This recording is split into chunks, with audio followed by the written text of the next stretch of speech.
I'm going to start. Okay. No, I'm going to start the recording. I paused. Okay, we're good to go.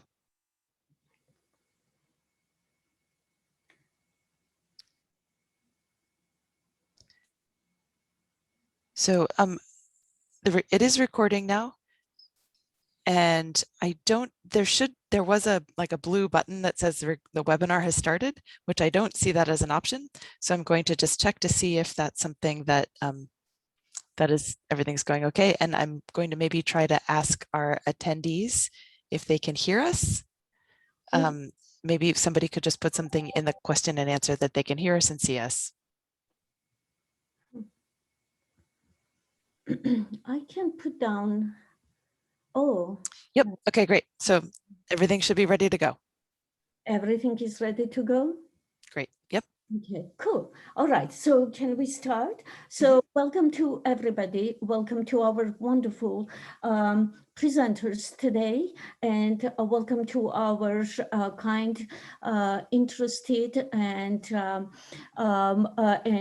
supporting audience that is joining us for this session. So this session will be moderated by me and my dear colleague and friend, Annie, and we will keep each presentation for between 10 and 15 minutes. So sometime probably during 13th minute, we will be reminding that you should wrap up, or if the presentation is done within 12, 13 minutes, we will be looking forward to hearing about your questions. Please be curious, ask as many questions as you would like. Please support us to improve, and please take the messages and act on them. The recording, the session is being recorded, and also it will be available digitally if you would like to share or to attend the presentation in the future via YouTube site that will be provided on undergraduate research symposium, which actually is the 11th year that is taking place at the University of Oregon. And previously, many sessions, both Annie and I have attended. Annie with the science division, me with the humanities, we want this day to be outstanding and to be successful and interesting. And our first presenter will be Sydney. Please, Sydney, would you like to introduce yourself and the topic and just go on? Yeah, 1 second. Let me get my PowerPoint.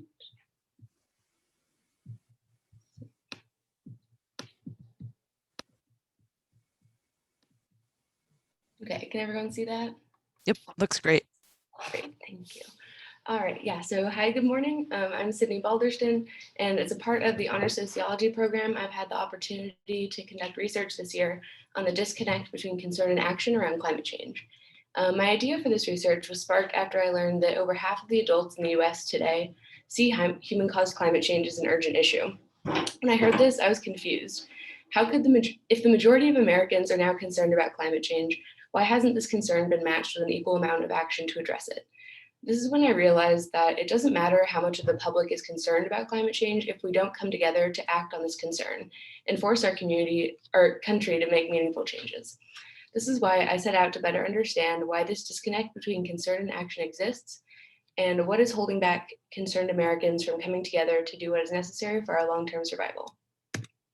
So I decided to focus on how this plays out here at the University of Oregon, because just like with the greater population, the heightened awareness about climate change among students has not developed into heightened amounts of organizing around the issue. My idea was that if we can just understand what barriers exist that keep students at the U of O from coming together to address climate change, these insights could potentially be expanded to the larger population of concerned Americans and utilized to bring about more meaningful collective action.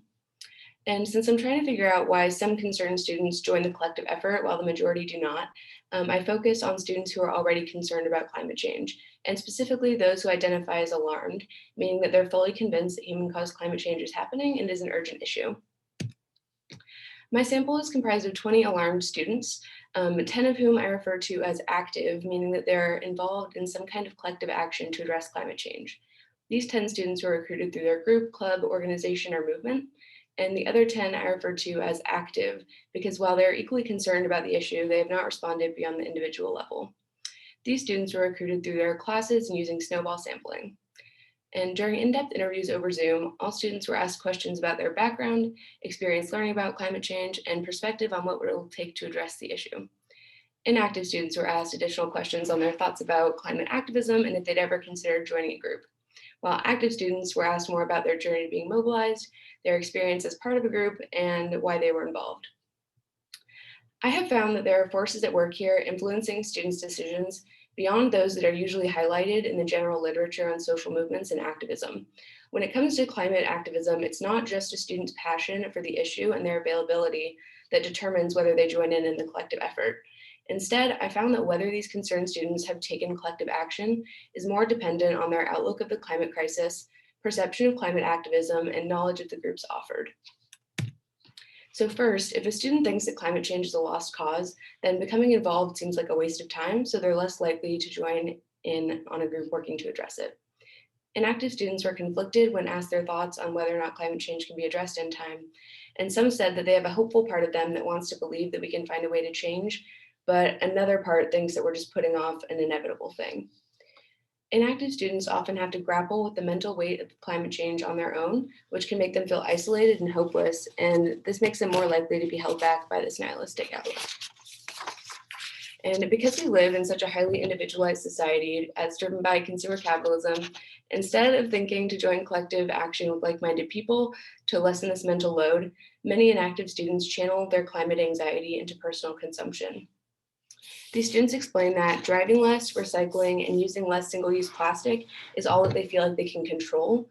And individualized actions make students feel like they're at least doing something, even when they express that they know these actions don't actually do much for the climate. As a coping mechanism, many students also participate in organized denial, meaning that they are worried that we won't address the issue in time, but they're able to push it out of their minds and ignore it, essentially. For example, Leah told me that she often feels we're doomed, but that for her mental health and sanity, she has to kind of override this in her mind and try to convince herself that it can be contained anyway. Students with these outlooks are much less likely to join in collective action as well. So the most insidious determinant that I found is how students perceive climate activist groups. Inactive students' perceptions of what they do and who's involved detracts many from wanting to become involved themselves. The first perception that came up in a few interviews was that collective action around climate change is ineffective. These concerned students think that groups can be performative, that they can't make a difference, or that nobody listens to young activists. And students are less likely to join if they think that their effort won't have any impact. Next, several students are under the impression that you have to be an experienced activist and climate expert in order to join a group, and many don't think that they know enough to be able to meaningfully contribute. For example, when asked if she'd considered joining a climate-related group, Megan, an inactive environmental student, responded that she's definitely interested and that the only reason she hasn't is because she feels intimidated that she won't know as much as other people. And the fact that even this passionate, knowledgeable student who's taken several college-level courses on the issue still feels like she doesn't know enough to be able to contribute to a climate group shows that there's clearly something wrong here. The last view expressed by a couple students is that environmental and climate groups are exclusive and that only certain people are involved and welcome in these spaces. This barrier first came up in my conversation with Claire, an inactive Latina student. When asked if she considered joining a climate group, she said, she didn't know if she would necessarily fit in with the stereotypical white granola vegans that she pictures are in these groups. Similar feelings were expressed by Carmen, a white and Latina student who writes about climate change for a publication. She tried joining a climate group on campus, but felt like she didn't fit in. She said, quote, "I think it's intimidating for people who come from more urban settings who didn't get exposure to outdoor recreation or outdoor activity, or even really had an established connection with nature, to suddenly be matched up against these people who go hiking and biking every single weekend for their entire life, you know? So I think there's just a sense of feeling inadequate compared to their experiences. I feel like class and just like geographic and demographic locations can really impact your ability to feel like you have an efficacy to do something and to participate with these people." The last factor I've identified is whether a student has been exposed to the groups offered. Only one inactive student that I interviewed was aware of more one of these climate-related groups in the community, and several couldn't name any. I found that most students have not been exposed to the groups available unless they happen to have a friend involved, happen to witness an event, or intentionally research groups, which none of the inactive students had. So if inactive students do want to become involved, they often don't know where to start. And having to research groups, choosing one, and reaching out all on your own can be very intimidating, and this extra step often holds inactive students back as well. So analysis of active students' responses reveal that there are certain elements present in active students' lives that make them not have to deal with these barriers or able to easily overcome them. For example, active students often have had more positive socialization around environmentalism and activism and have a stronger sense of efficacy, which makes them less likely to hold negative perceptions and less likely to feel alone and impacted by hopelessness. These factors are also make these students more likely to come to the U of O with career and academic interests related to the environment and the knowledge that they want to become involved in collective action. So they're more motivated to show up to a club fair or to research options upon arrival at the university. Active students were also almost all middle to upper class from Oregon or areas with similar opportunities, and many were white, so they weren't as worried about not fitting in these spaces. I found that having a direct social tie to somebody involved in a group is the most effective way for students to be able to overcome these barriers if they face any in the first place. For example, Alex thought that environmental groups were ineffective, thought she didn't know enough to get involved, and wasn't aware of the groups that were available. But what made all the difference is that unlike inactive students, she had a direct social tie to somebody already involved who could pull her in and make her feel less intimidated. Having a friend involved has such a big impact because they can make you feel less alone, show you the value of collective action, introduce you to a group, make you feel comfortable, and keep you motivated to remain active. Active students can still be overwhelmed and think that climate change might be a lost cause, but for the reasons I've listed, they feel more supported while dealing with it than inactive students do, and are often able to use their activism as an outlet that helps them mentally cope with the weight of the issue. So now that these barriers to mobilization faced by concerned students have been identified, these insights can be used to make activism around climate change more welcoming, accessible, and hopefully empower more people to join the collective effort. My research has revealed that bringing more concerned students to the movement would not only be beneficial for the movement itself, but it would also provide those involved with a lot of ancillary benefits. This would help inactive students be able to connect with more like-minded people, find more support as part of a community, and potentially cope with the issue more effectively. On top of all the testimony from active students, I can personally attest to this as well, because after coming to terms with the scope of the climate crisis, I completely shut down. And the fact that a lot of people around me weren't taking it as seriously as I did made me feel intensely alone. And in my head, it didn't compute that collective action would be the antidote to my despair. And I would not have joined a group and found my amazing community if a professor hadn't directly told me, made me aware of all of this, and connected me to a particular group. Addressing these barriers I've identified would enable a myriad of concerned students who don't have this kind of influential person in their lives to feel more comfortable becoming involved on their own. These findings could be utilized by the groups themselves to address these barriers by trying harder to foster an inclusive environment, marketing themselves better, by trying to make sure that they highlight that anyone's welcome and that you don't need to be an expert. This research could also be used to convince educators to normalize the idea that we should not have to deal with the weight of this entire issue on our own. And they could also try harder to expose students to the groups offered, like my one professor did. And lastly, my research brought to light that framing involvement in collective action as a way that concerned students can find like-minded people, feel empowered, learn and cope with climate anxiety could benefit students and the movement as a whole. Nobody should have to deal with this all on their own. And that's all, but I also want to thank all these amazing people. Couldn't have done it without them. And yeah, that's all. Thank you. Oh, bravo. Excellent. The most important thing is that we are concerned, we are surrounded by the nature and by the climate. And thanks to your research, we can get more involved and activated and thinking how we can contribute more into just making the climate or just changing, making the change beneficial for both man and the planet Earth. But that's enough for me. I would love the audience to ask questions, please, because I'm sure there are questions that arouse, and together we will act.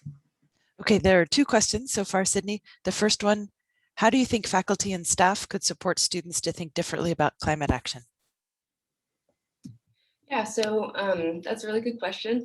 I think that especially professors that are teaching or educators that are teaching their students about climate change, I think it's really helpful to try to emphasize how much we can learn from and help each other dealing with this. One of my professors, Kari Norgard, who actually encouraged me to do this research, she, I think, did a really good job of this, where she told everybody as we were learning about climate change, I know this is a really overwhelming issue and you could feel really alone right now, but I encourage you to connect with your fellow students over this, and here are some groups that you could become involved with, so that you can kind of collectively cope and not have to deal with it all on your own. So I think that that's a really good way that staff and faculty can help support students to thinking about this. And I think also just letting people know what the groups available are, because that was one of the big issues that I found. Thank you. There's a second question as well from Frederick Caldwell. Thank you, Sydney, a very interesting study. Do you have any thoughts about the next level study? How would you expand your work or recommend that someone take it to the next step? That's another great question. That's really, I have a whole section of my paper where I write about future research, and there's so many things within this study that I would have loved to be able to expand more and focus on more.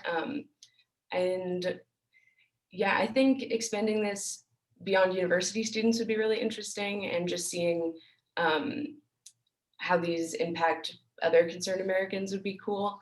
And just getting even more students, because my sample, of course, wasn't a perfect representation of even just our university. So I think just including more students and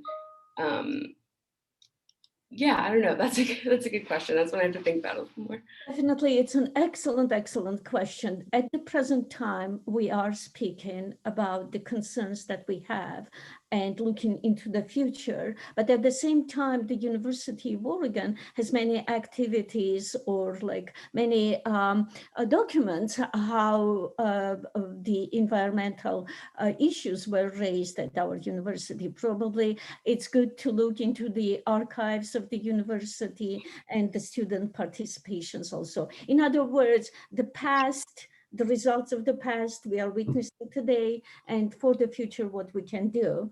Can we just listen to one more question in order to have enough time for the other presenters as well? Last question, Sydney. Great. So Carla Wise wrote, great summary of your research. Do you have any thoughts about making climate groups more welcoming spaces to all? Yeah, I do. Great question again. And I think that, well, one of the things that came up that I talked about that I thought was just really interesting was that some people that weren't as outdoorsy as other people felt excluded. So I think maybe if groups tried to kind of bring up things and have for example, one of the groups on campus, they do a lot of camping and things like that together, but maybe if they were to have activities that were a little bit more inclusive and not as intimidating to people who aren't avid campers or from Oregon or whatever, that would be a way to make it more inclusive. And also that's the challenge, isn't it? How this can actually be implemented. And I think that also just in recruitment, really encouraging everybody that this is a welcoming space, that you can come as you are. We just being really accepting and helping people realize that every single voice is important in its own way, and that they're not looking for one specific type of person at all, and that anyone's welcome, I guess. Yes. Well, thank you very much. Such a great answer. And I apologize if there have been some questions that we haven't answered, but you can contact me and Annie, and we will find the ways how to, or follow the undergraduate research symposium web pages and find the ways that you can learn more and get your questions answered. We will try our best, definitely. And the next presenter that is going to introduce her topic and her theme to us is Olivia. Olivia, please, will you start? I'd love to, you. yeah. Let me share my Yeah. presentation quickly.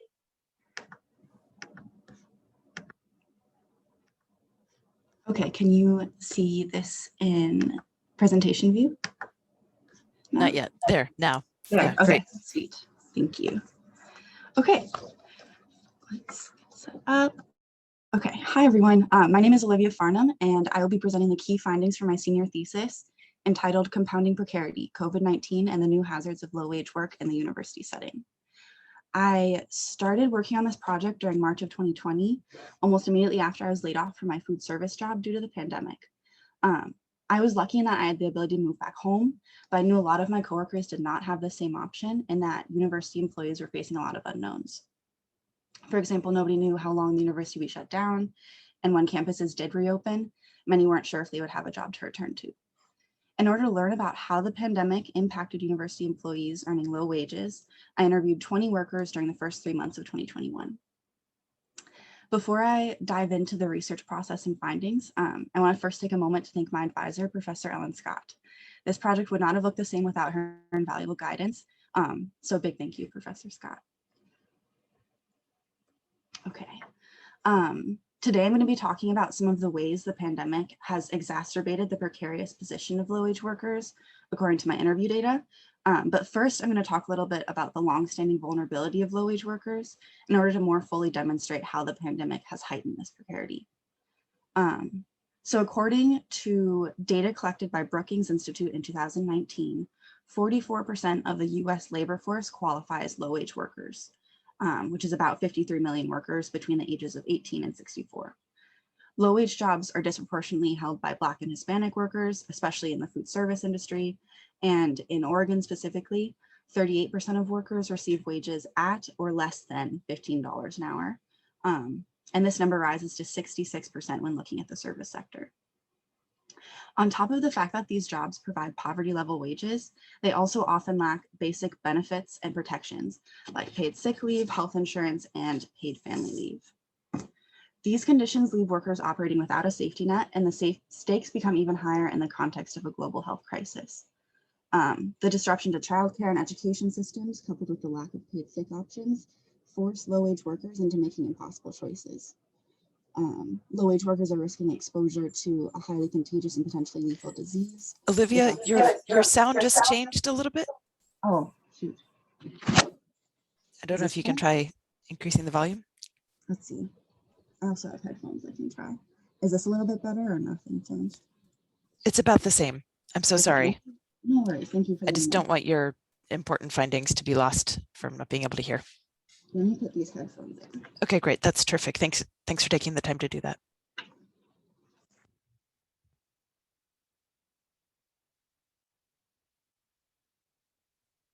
We're not hearing you yet. I'm so sorry. I'm so sorry. There's sometimes a setting at the, I see you have Mac headphones. If it's a Macintosh at the top of your computer, that just allows you to change the input. Let's see. Let's try and go back to this. Actually, now it's fine. Thank you. Okay. So where was I? I was talking about the disruption to childcare and education systems. So that, coupled with the lack of paid sick leave, options force low-wage workers into making impossible choices. They're risking exposure to highly contagious and potentially lethal disease without the dignity of wages that can support them. In the US, half of all essential workers are employed in low-wage occupations.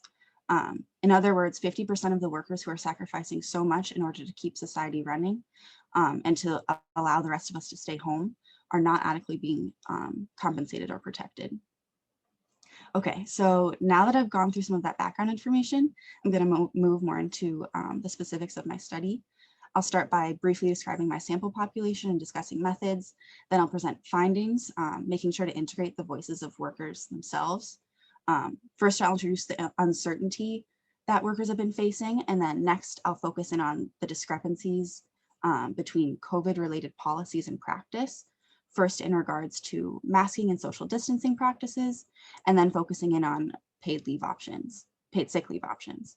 And then lastly, I'll finish up by outlining the changes that workers wish their workplaces would implement.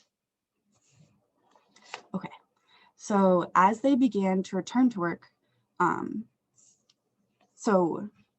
low-wage workers experienced a complete transformation of the conditions of their workplace. So to learn more about this, I recruited both student workers and classified workers, which just means workers who are members of the SEIU, which is the union. I ended up interviewing 20 workers from 4 different institutions across the United States, universities across the United States, but the majority of my sample is employed through the University of Oregon. The semi-structured interviews lasted between 30 to 90 minutes and everything was conducted over Zoom. The graphs on this slide break down the job distribution and demographic backgrounds of my sample population. I ended up speaking with 6 classified employees and 14 student workers employed through, in total, 12 different job positions, all of which fall under university housing, administration, and facilities. 2 of the people I spoke with were working completely remote, while the rest were fully in person with no option to stay at home. I classified 75% of the sample as frontline essential workers, meaning that their job included a high level of face-to-face interactions with customers and that their position never completely shut down.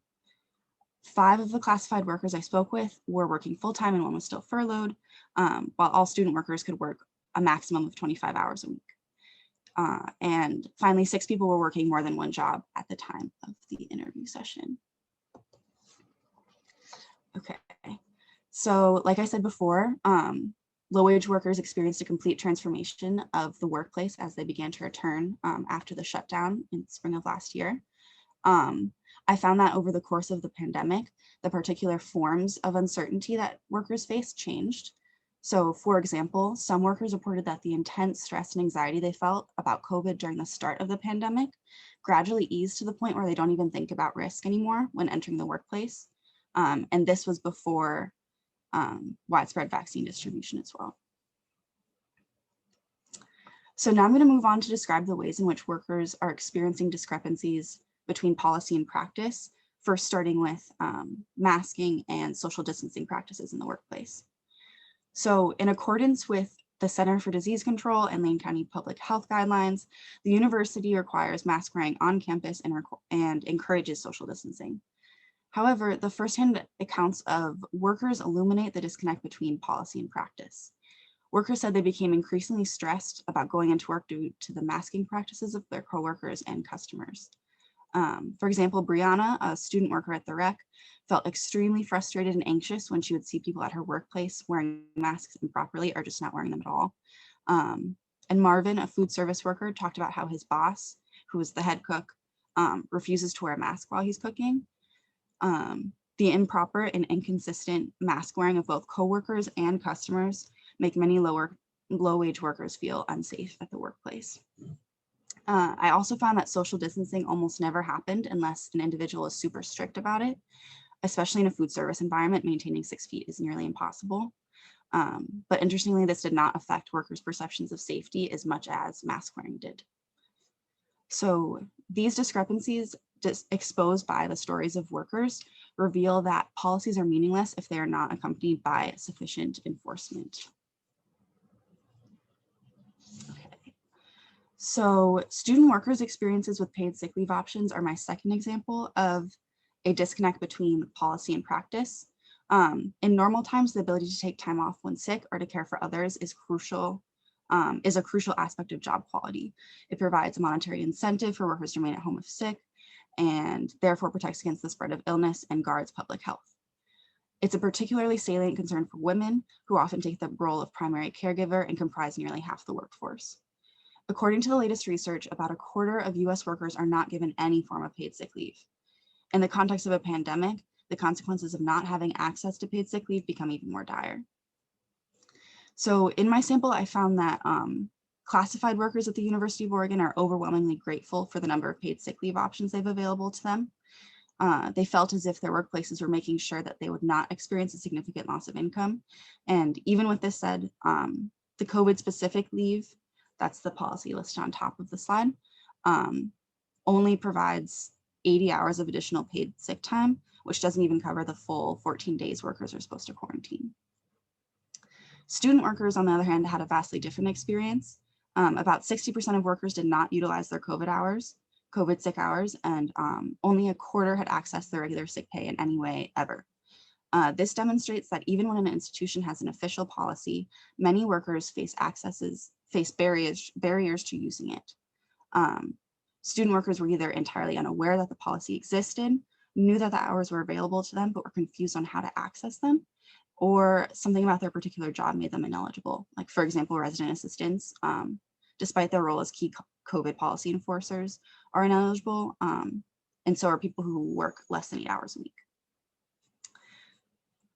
So what happens when people can't afford to quarantine? A lack of paid sick leave in the context of the pandemic makes the consequences all the more urgent and widespread. The health of workers' well-being, the health of workers, the well-being of those they care for, and the public health are all put in jeopardy when a worker does not have the option to stay at home. Given the financial precarity of low-wage workers, they have a stronger incentive to come into work while sick, and therefore rely more heavily on paid leave. Those who don't have access to paid time off are also in the most dire need of it, and I think it's important to include the experiences of student workers in these conversations. Okay, so I'm going to conclude with some of the recommendations that workers brought up in our interview sessions. When asked about what they wish would change within their workplaces, a common theme was that workers wished their voices held more weight when it came to policy-making decisions. Workers felt frustrated that supervisors, who had often not stepped a foot inside the workplace since the pandemic began and are not the ones interacting with the public, are in charge of producing policy for an environment which they have never experienced firsthand. If they were in charge, workers talked about how they would start requiring COVID testing for all employees and students alike. A few student workers brought up how they would implement a system that promoted a 2-week quarantine period, and they also wanted to get rid of the predominant narrative within their workplaces that students who take time off are being irresponsible.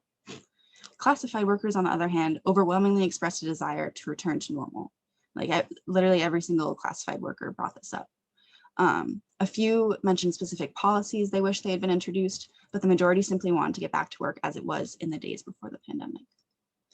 So to conclude, I hope that you came to more fully understand the importance of workers' voices when making decisions about health and safety within the workplace. This was definitely one of my main takeaways from this project. And also, if we truly believe that workers are entitled to a workplace that is as safe and healthy as possible, then we must reject the current structure of the labor market that allows for the proliferation of low-wage jobs. Thank you so much for your attention, and I'm looking forward to answering any questions that you might have. Thank you, Olivia. It was very, very interesting. Especially I loved, yes. Especially I loved the fact that you mentioned in your summary that it's desirable for the workers to participate in changing the policy or improving the conditions of the workplace. And having said, and that's very, very important, both for wealth, for health, for happiness, and for being just productive and contribute to the improvements. Now, at this moment, we would like Annie and I to see if you have any questions for this very important issue raised by Olivia.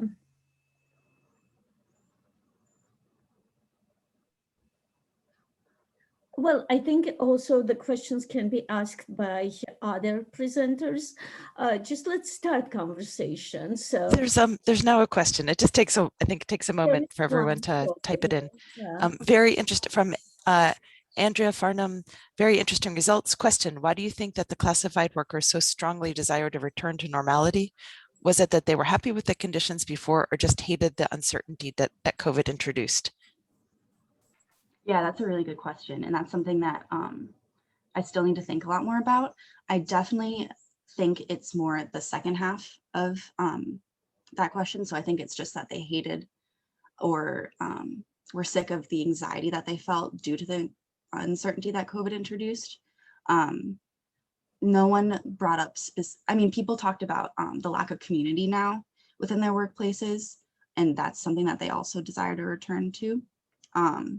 For example, in the kitchens, they talked about how the head chefs would compete and make really amazing meals, and they'd all get to eat and sit down together. And that's something that classified workers really missed, was that sense of community within their workplaces. But I was super surprised at how big the split was, how clear it was between student workers and classified staff at this time, in response to this question. And I definitely want to, that's another area for future research, is focusing more in on full-time classified workers at the university setting. Well, I love that sound of future work or investigation or finding the solutions, definitely. And the most interesting, while I'm encouraging others to put their questions, please, the most interesting thing is that you are not focused just on the University of Oregon. You involved 4 or 3 other universities, institutions. Maybe in the future, you will be able to include more low-wage employees, student workers, and classified workers from other institutions. Yeah. Any other questions, please?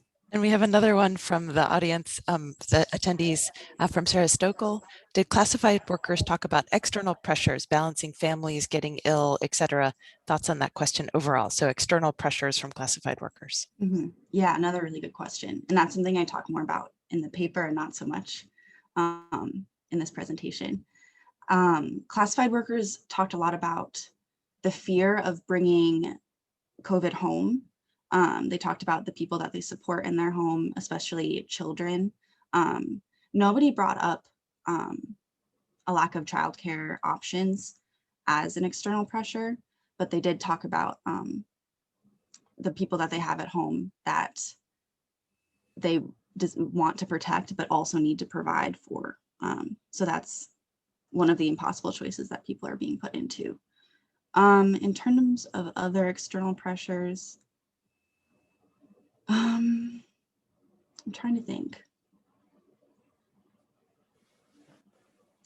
People talked about, a lot of people talked about the constraints or balancing multiple jobs. So one full-time worker I talked to was a food service worker from 5 a.m. until 3, and then a caregiver from 4 until 7, and then he worked at Grubhub. He actually used his paid time off given by the University of Oregon to work for Grubhub. So it's just that just goes to show that in order to support themselves and their household, people are having to have a lot of jobs. One job is not cutting it, and people are strategically using the benefits in order to get the most income that they can. Well, do we have any other questions, Annie? Not in the Q&A, but maybe the panelists have some thoughts as well. Very good point. Well, at the same time, we are doing very well with the time. Thank you so much, Olivia. Oh, wait, I have a question. I always have questions. So Olivia, was there anything, what was the thing that surprised you the most about doing this work? I was honestly surprised by how much paid sick time came up in the interviews. I really wasn't expecting that writing my interview protocol. But time and time again, classified workers would bring up the specifics of the emergency COVID sick pay that was introduced due to COVID, and their accrued sick hours. Classified workers would bring up the specifics of those policies. Student workers had no idea that they had these options. And that means that it's on them to find a cover for their shift if they have to miss a shift, or they just show up to work sick. And then they're sitting on all these hours they've accrued and then end up losing them a lot of the time. And the other interesting thing is student workers earn 1 hour of sick pay for every 30 hours they work. They're capped at 25 hours a week, and that's even harder to come by in the pandemic. There's less hours available at this point, I found. So even less sick pay is available to them. So that was something I definitely was surprised to find so interesting. That's great. It also sounds like, as somebody who supervises students, that it might be good for us to make sure that that's something that we cover a little bit more in training and reinforce as well. Absolutely. Yeah. Okay. Thank you for the question. And I just wanted you to see that your professor, Ellen Scott, had written, thanks for great questions for Olivia, everyone. So Yeah. Terrific. Thank you. Thank you so much. Thank you. It's such a pride to see you, younger generation, being concerned and thinking about the ways how you can improve, how you can address this or that challenge. So in that way, I will say that we are in good hands, thanks to your research, to your concerns, to your investigations and solutions trying to find. The next presenter that I would like to introduce is Alyssa. And please, Alyssa, could you kindly start? Yeah, give me just 1 second.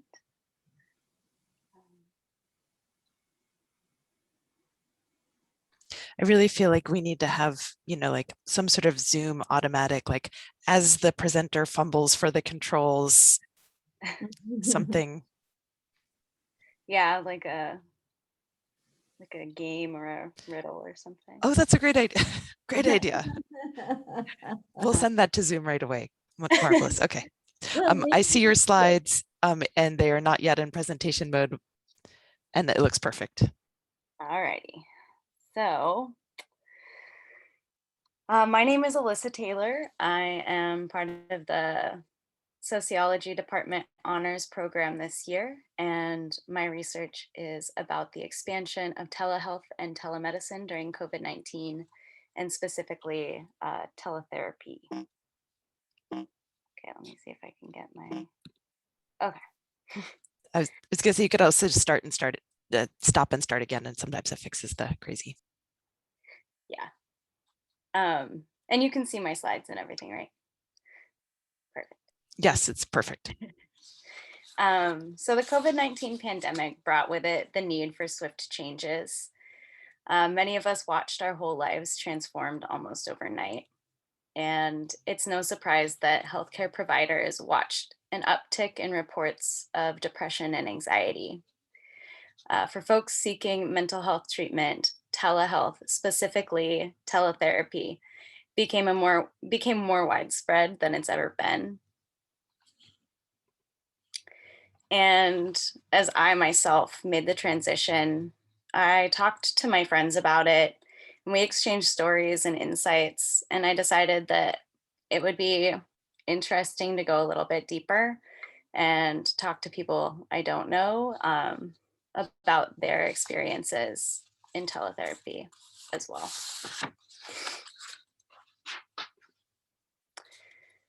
So to answer my research question, I decided to use an anonymous survey.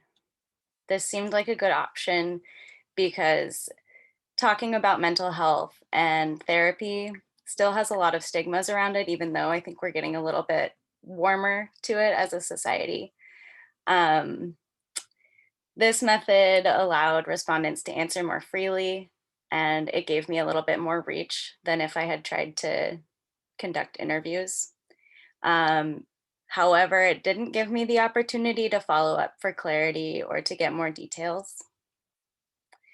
I conducted this survey through Qualtrics and I distributed it on my social media pages. A couple other people helped me to distribute it, but the sample is still very much convenience and non-generalizable. I got 51 respondents who answered the survey in full. Most of them were already established patients. There were some returning either after a break from therapy or switching therapists during the pandemic. And then a number of respondents, a small number, were new to therapy.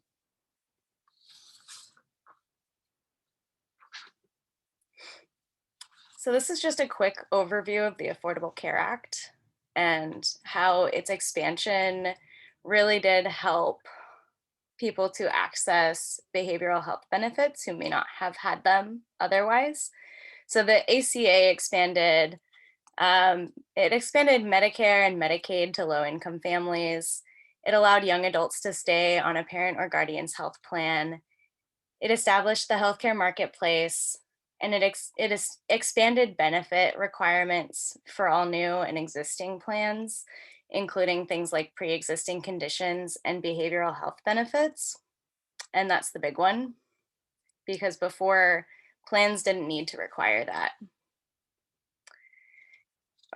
And according to my findings, 66% of my respondents have health insurance specifically because of the ACA. And I think that's pretty significant because a lot of people do rely on some form of aid from their insurance in order to access therapy, especially folks who are more on the low income spectrum. During COVID-19, telehealth was greatly expanded. The CARES Act expanded health insurance benefits to include telehealth services, and that's specific to Medicare, but individual states also made adjustments in terms of how licensing worked state to state. So now therapists can see patients if they're on vacation or if they have to go out of state for a period of time. Their therapist at home can continue to see them. And based on these changes, 13 of my respondents benefited from this structural change.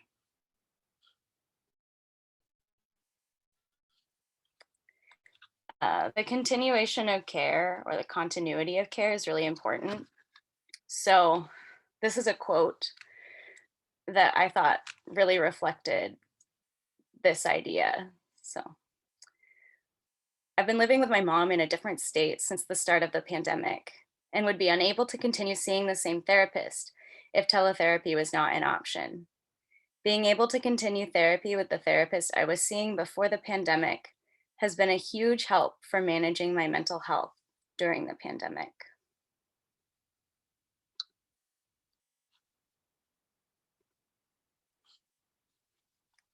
And so now I'm going to do more of an overview of my qualitative research. So the themes that I found in open answer questions.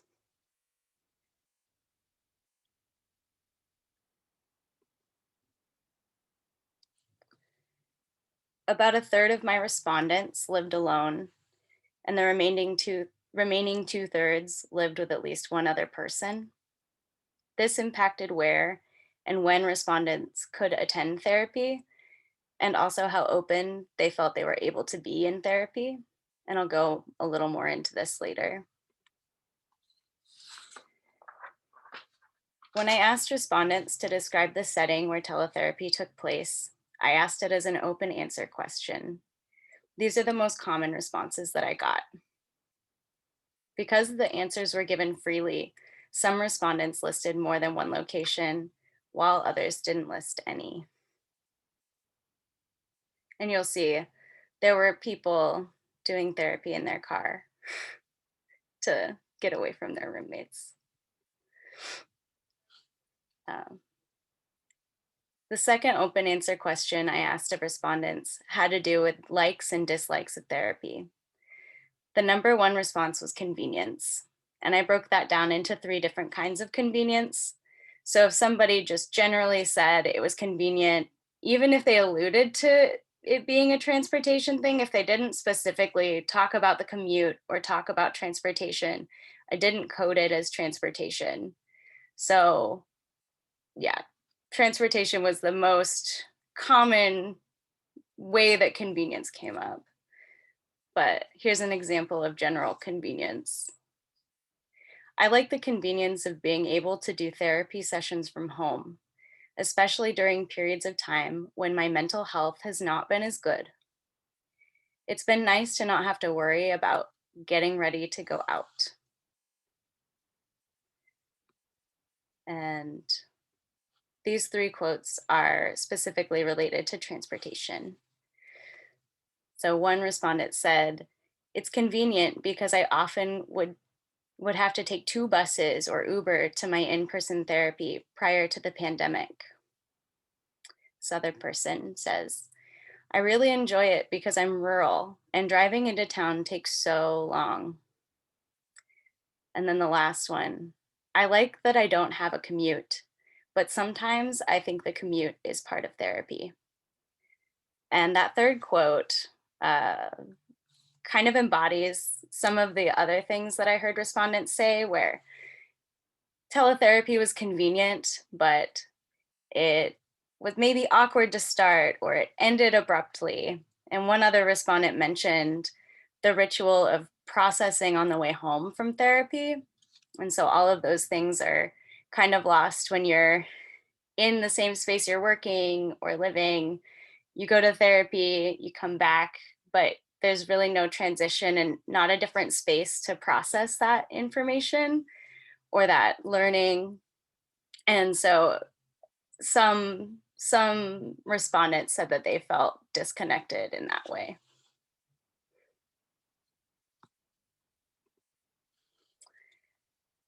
Outside of convenience, a number of respondents described feeling more comfortable in the safety of their homes, with 4 of them describing their pets as playing a role in that. And I wanted to ask more questions about pets because there's not a ton of research out there about teletherapy, but one of the studies found that one of the biggest benefits of remote therapy was that people could attend with their pets and that it made them feel safe. So I refrained from including any questions about pets, but I was really happy when it came up. So that quote about the pet. "I like that I'm in the comfort of my own space. I can be in bed with my cat on my lap during my therapy session, which makes me feel secure."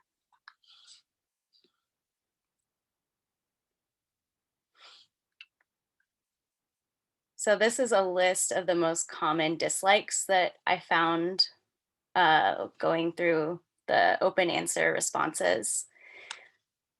Privacy was hands down the largest concern that emerged, but all of these teletherapy dislikes resulted in feelings of being disconnected during therapy, and some were more pronounced than others.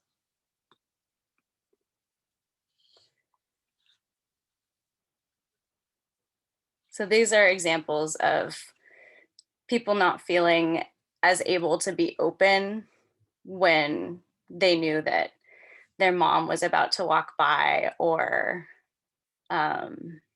being stressed that people might overhear them. Oops. And then this is one of my favorite quotes. It kind of embodies a lot in one idea. So during the pandemic, I lived at my parents' house for about a month. During that time, I had to attend 1 therapy session. Since I don't have a bedroom, I had to attend that session in the garage of my parents' house, sitting right in front of the parked car. There was privacy, but it was not comfortable, and I grew worried my voice would flow through the vents and people would hear. Finding privacy required discomfort. And this was something that I also found across the board. This is just written so well that it paints that picture of, it's like choosing your mental health during COVID. During COVID also meant choosing discomfort to some degree.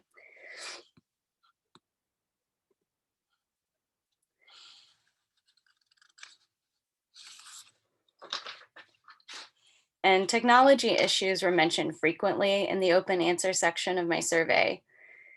Though often it was only a brief mention, it happened often enough that I believe that it probably had an impact on folks' ability to be open and vulnerable which is an important element of therapy.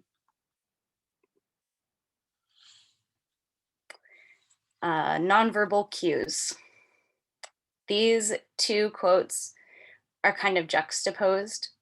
Most of the respondents, when they mentioned nonverbal cues, they were in line with this first quote. I feel like it's less personal and body language is more difficult to read for me and my therapist. I utilize a lot of nonverbal language when speaking about things I find upsetting or difficult. It's been harder to get my points across over teletherapy. And then the second respondent, I honestly like doing therapy on the phone because I don't have to worry about my body language, making eye contact, or anything like that while I'm talking. I can be laying on the floor or sitting outside or fidgeting, and it's fine. And I had to put that in there because, like I said, most of the people who expressed nonverbal cues being really important to them required nonverbal cues as part of their standard like communication, whereas this other person knew that they wanted to process in a way that didn't adhere to social norms and that might be considered rude, but they have the freedom to then do that in this space. So I thought that was fun. And in terms of respondents' preferences in therapy, despite the convenience, despite all the positives, most people still prefer the in-person therapy option. However, I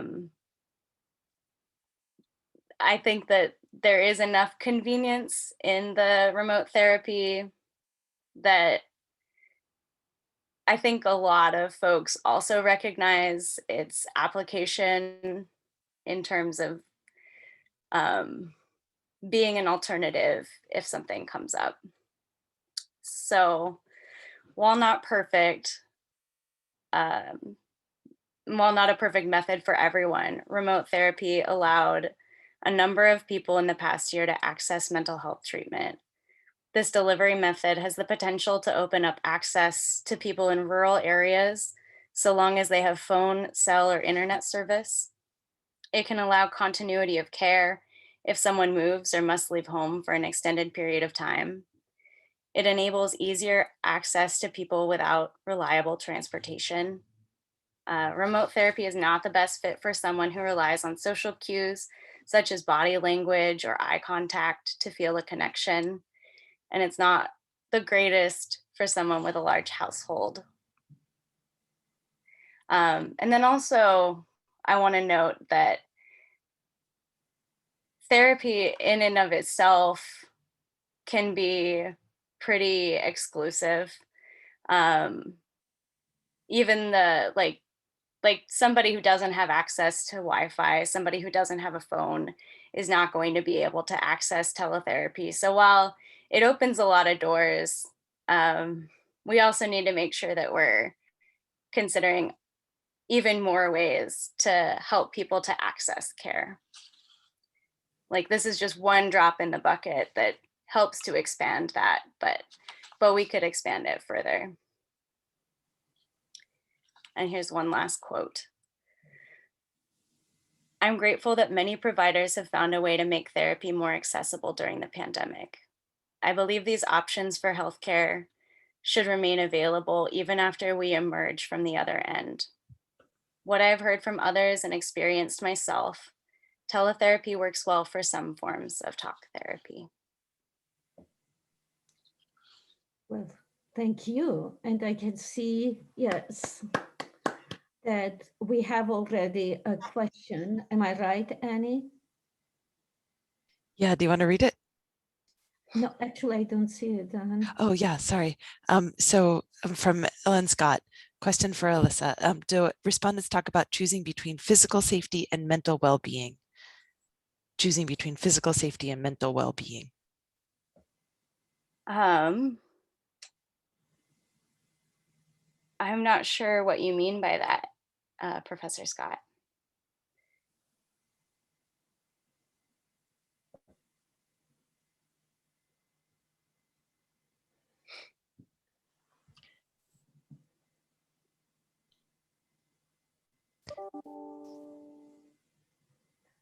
I can give them the option to, oh, there we go.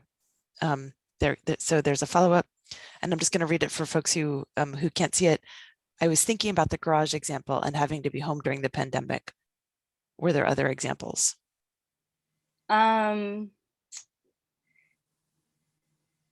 Yeah, so some people opted to do therapy in their cars, like in their driveways. Some people opted to just do the talk on the phone and walk around the neighborhood. There was one person who sounded like they were in like a pretty unhealthy living environment, and they had a really hard time finding a space to continue to use therapy. And so sometimes some of the respondents painted a picture of having to end therapy because there just wasn't a space for them to utilize it, which I would say is probably putting them in harm's way as well.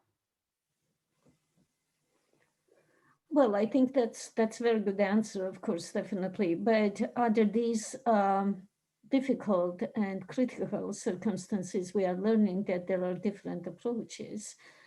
And I like the way in your summary you're mentioning that some people would like to continue and to combine in-person therapy with the teletherapy. So, yeah, well, I see there are other questions. Let me just allow the audience. Yes, Professor Scott wrote, thanks, I'm not communicating it well, but I appreciate your taking a stab at my vague question. The last example was spot on, so nice work. And then Kat Luna wrote, I love the idea of following up with research about pets. I would imagine that the option of telehealth opens the door for the ability to be with their animals while processing during therapy. Awesome presentation. Yeah. Well, yeah, definitely. It's very, very interesting. As I mentioned, yeah, it gives us other, as you mentioned, many other doors are open for us. Even during the exams, we have pets coming to the dormitories or to the libraries that help. That's interesting. Are there any questions, Annie? No more at this time.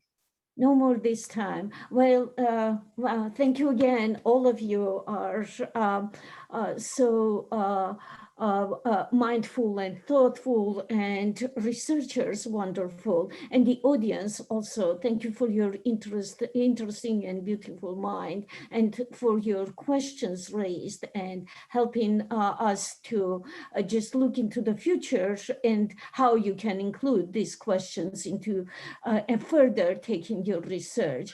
And at this moment, it's my pleasure to introduce our last presenter, Madi. Madi, please, will you kindly tell us about your topic and make the presentation? Looking forward. Yes, hi, let me get that set up right now.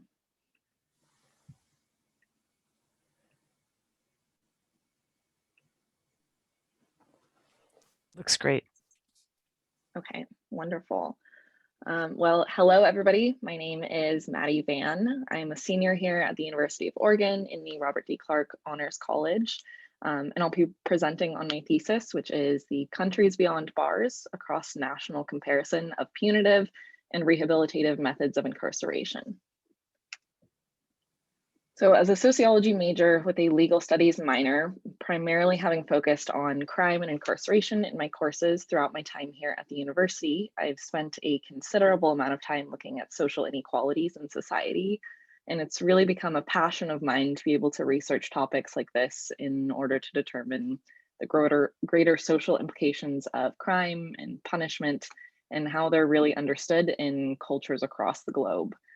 Before I get started my research here today, however, I wanted to give a big shout out to my primary thesis advisor, who was Professor Matthew Norton. From the initial conception of my project idea to this final completed form of my thesis, Professor Norton has been there with me every single step, guiding, editing, helping me give shape to this entire endeavor. Additionally, I also wanted to thank the rest of my thesis committee for my thesis defense, which was Professor Trond Jacobson, who was my Clark Honors College representative, as well as Professor Jocelyn Hollander, who was my second reader. Now for what we are all here for today, the research. So prison facilities have been used as a form of incarceration for crimes and misdemeanors for a very long time. But while crimes have taken on new definitions over that time frame, the actual methods of incarceration have gone through very few changes. Some of those changes have been thought to have been more progressive. They would include concepts like rehabilitative incarceration versus punitive incarceration, which is precisely what my work has been on for the past year for my thesis. Essentially, prisons were once intended to be holding places for awaiting punishment itself. And in the United States, as is the same case with many other countries, confinement has become the punishment itself.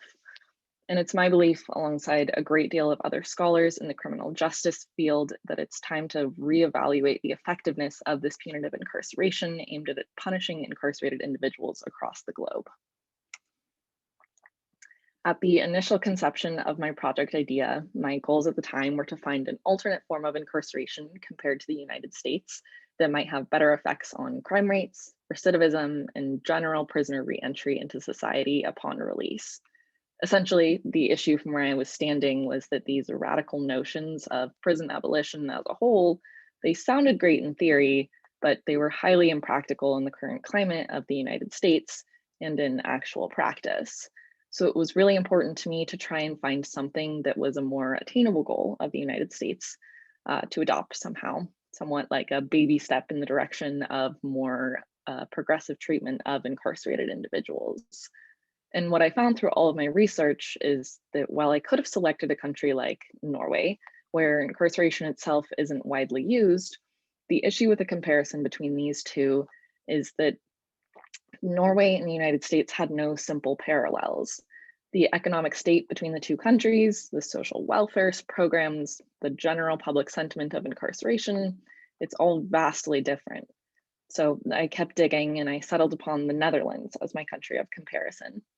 So you see, the Netherlands claims to use a system primarily of rehabilitative incarceration to deal with its incarcerated populations, which in many prisons included treatment techniques such as academic education, career technical education, cognitive behavioral therapy, employment preparation, substance use disorder treatment, arts and corrections, and innovative programming grants, among many, many other programs that were possible.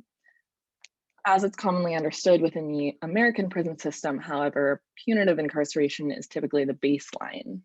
So all incarcerated individuals are treated in a certain manner, and any supposed rehabilitative techniques of incarceration must be earned rather than freely given. The concept here is not that people deserve the so-called luxuries of rehabilitative incarceration, but rather that they must prove that they're willing to work for it. The understanding of my focus of my research was on the effects of these forms of incarceration on both the individuals directly affected by it, as well as the society as a whole. But as with any form of research, a comparison between two vastly different countries and their methods of conducting any sort of anything procedural, there were inherently going to be many limitations to the research. Throughout the entirety of my research process, what I originally had in mind for my work was constantly changing as I found new data to work with. One of the biggest hurdles to overcome during this whole process was a shift in mindset from thinking that the Netherlands had their incarceration system and crime control programs all figured out, to the realization that crime in the Netherlands isn't actually all that low. Now, compare it to a country like Venezuela, which has the highest crime index in the world, that also doesn't use a method of rehabilitative incarceration. And one would likely assume that lower crime rates equates to better methods of incarceration. But this is just one of those big limitations of the research itself. You can't just compare one method of incarceration to one specific crime statistic and expect them to be wholly dependent on one another. And I think in the beginning of this process, that's what I had assumed. So because the United States used a punitive form of incarceration, the crime rates were going to be inherently higher than a country that uses rehabilitative incarceration. So looking past that initial assumption that I had about the dependency of each variable upon one another, I had to reshape that process and began to look at the root causes of crime in any given country. What actually drove people to commit crimes? Because clearly the threat of incarceration didn't outweigh the need or the desire to commit criminal activities. As people arrive at various impasses in their lives, like per se unemployment or an inability to pay your bills, social support services aren't always easily accessible, and oftentimes these people are forced to commit crimes because of this lack of accessibility. Now, I was going into the research process thinking that rehabilitative methods of incarceration were going to be the end all of incarceration itself, that rehabilitation inherently works. And it teaches people that you have options, but what happens if you still don't have those options once you're released? What do you do then? After participating in an Inside Out program through the University of Oregon in the Oregon State Penitentiary, where I was actually able to take a course face-to-face with 13 incarcerated classmates, I thought that rehabilitative incarceration specifically, must be the solution, not only to creating a more hospitable living environment for people inside prisons, but also for lowering crime rates.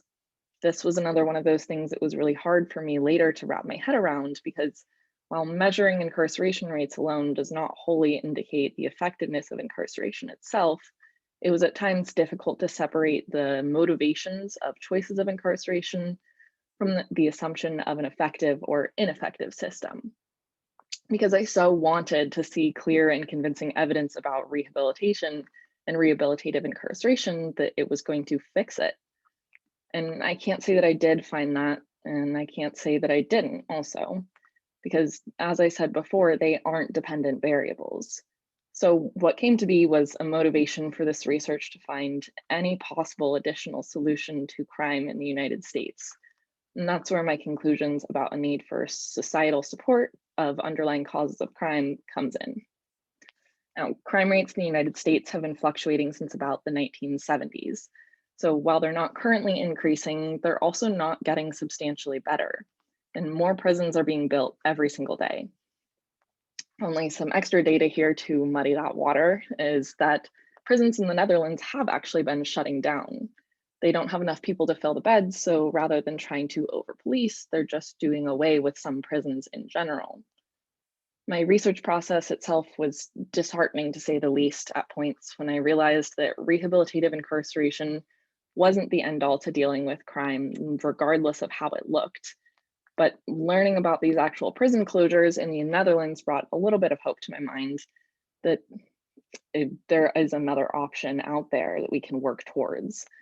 The over-reliance of countries across the globe on incarceration to deal with issues like crime rates is, to me, focusing on the wrong issue.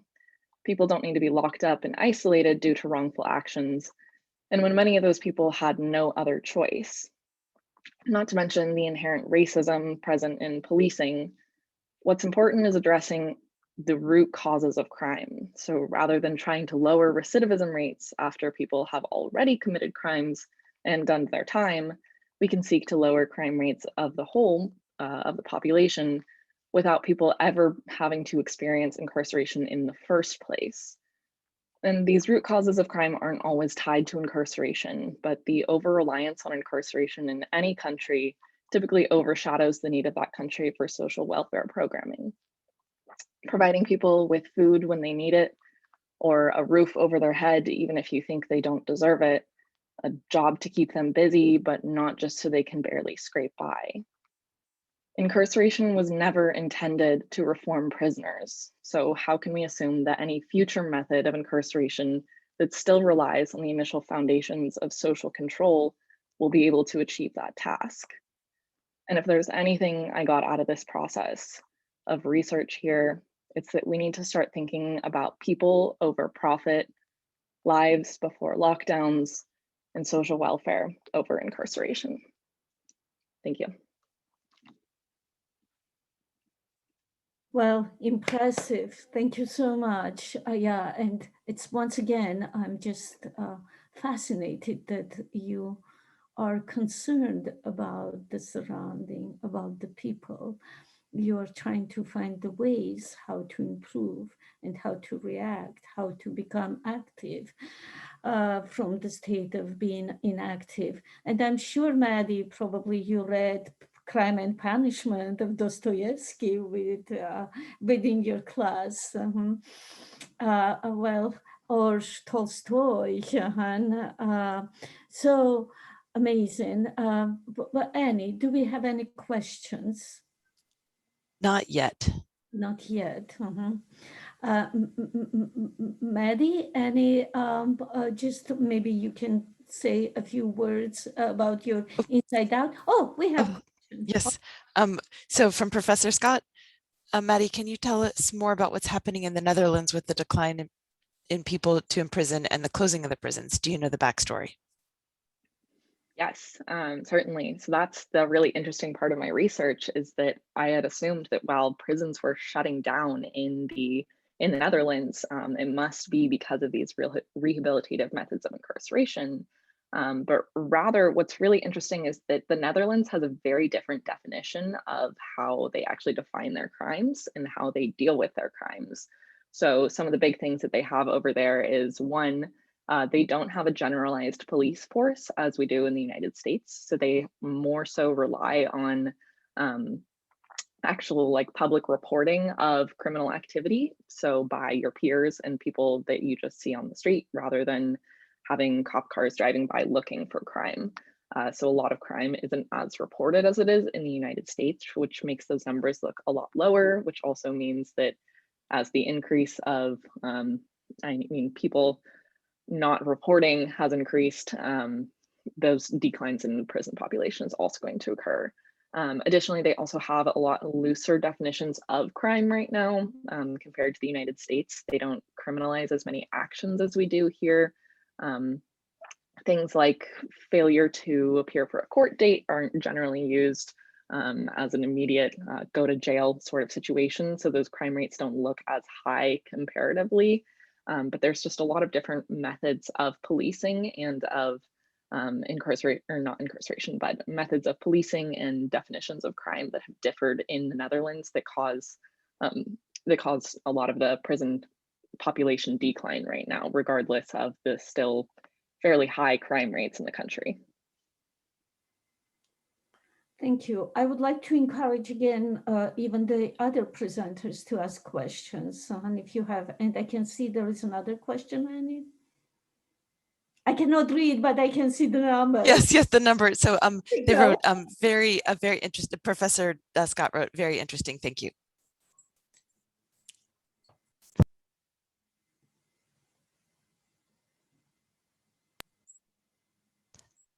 I'd love to know what your thoughts are for what you'd like to study next about this.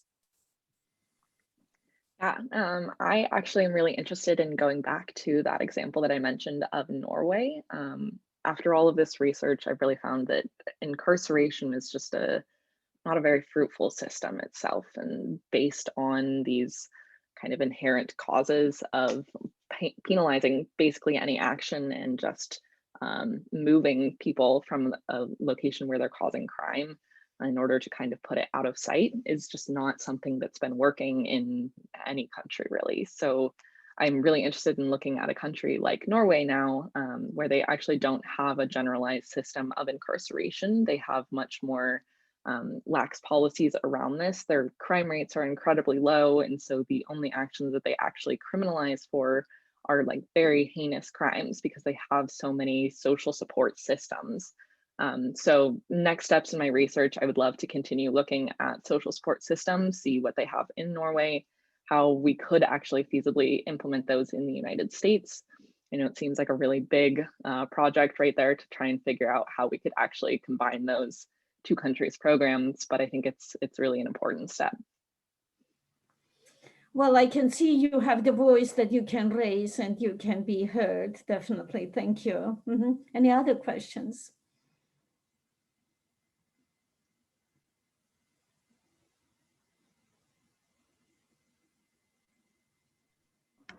from this current project that you just finished, what are some, I think you said baby steps before, but what are some baby steps you think the United States could implement?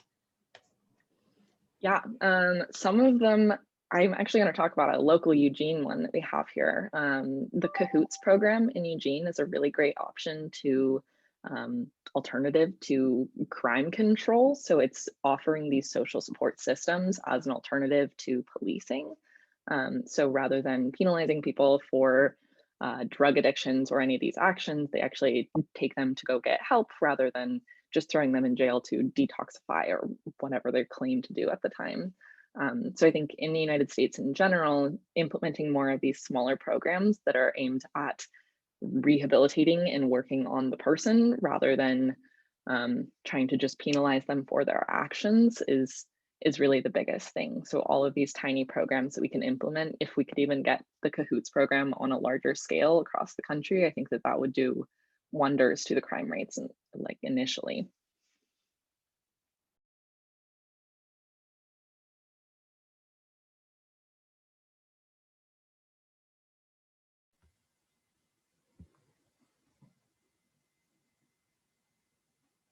Well, Annie, you have another question?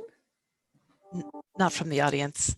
Not from the audience. Do any of the panelists have questions for each other? Oh, yes, actually. Right. Wow, good idea. Turn on your mics, everybody.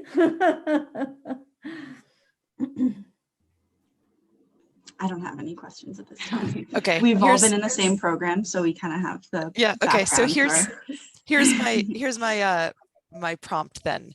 If you could give the next cohort advice as they get started on this, or if you could give your younger self advice from today, what advice would you give the next cohort, or would you give your younger self?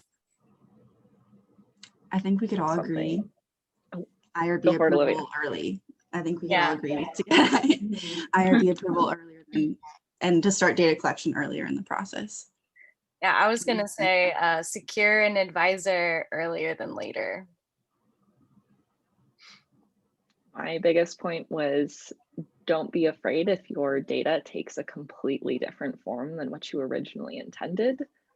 I definitely intended for my research to go towards punitive incarceration all the way, and then it turned into abolition. So it's definitely just where the data takes you. You got to follow it. Yeah, good advice. Don't be afraid, be brave, and be ready for the changes. Yeah, Sydney? Yeah, I was just going to say, not like being too rigid with yourself about like setting deadlines, because I just kept setting deadlines and not meeting them. And like sometimes things just take longer than you think they will, and that's okay too. Like it took a lot longer for me to boil down all of my findings and do my analysis than I thought. I was like, oh, I can get that done in a week. It took several weeks to do. So just kind of being, giving yourself that room and being kind to yourself about when you get things done. Yeah. Yeah, I agree with that. I changed my project right before the end of fall term. So yeah, I didn't like the project that I had started, and I couldn't imagine finishing it throughout the year. And so it put me really behind, but now that I'm starting to actually analyze my data, I'm really excited. I'm going to be writing my thesis over the summer. So this is just preliminary findings, but it's exciting and it's okay to change. Yeah, and don't ignore the results that don't fit what you were thinking it would be. In science, we talk about this, it can be perilous. So. Yeah, well, change is good, definitely. And well, I will wish you good luck with all your endeavors and with the future. Yeah. Thank you for an incredibly inspiring look into these different aspects of things that we've all been experiencing and living with, and for letting me be part of this. Also, Professor Scott wrote all great suggestions. Yay, team. Wholeheartedly agree. Yes, me too. Well, thank you so much. You guys were Thank wonderful. you, moderators. Thank you. Yeah, thank you so much. You guys have been super great. It's our pleasure. It looks like there might have us. I don't know if you're able to see the panelists and the attendee. Sorry, if you're able to see the attendees. It looked like we have somebody from the Daily Emerald identified in the attendees. So I don't know if they have any additional questions, but I certainly hope that they're able to give this some of the recognition that it deserves. So thank you so much for all of this work. The reporting, and don't be surprised if you read something in Daily Emerald. Is that what you are saying? Well, I just thought I would point that out since we had a moment. So. That's exceptional, and definitely your presentations are worth of attention. Yeah. Well, should we thank everybody, the guests, the presenters, and the moderators? Yes, and I'll thank my moderator one, Heghine, is one of is, as you can see, a wonderful person to be around, and part of the reason why working in academic environments is such a joy. Thank you so much, everybody. And thank you, Annie, and everybody. May I thank you personally. Thank you, Olivia. Thank you, Sydney. Thank you, Madi. Thank you, Alyssa. And thank you, Annie, Anushka. Okay, good luck with everything. Thank you so much. Goodbye.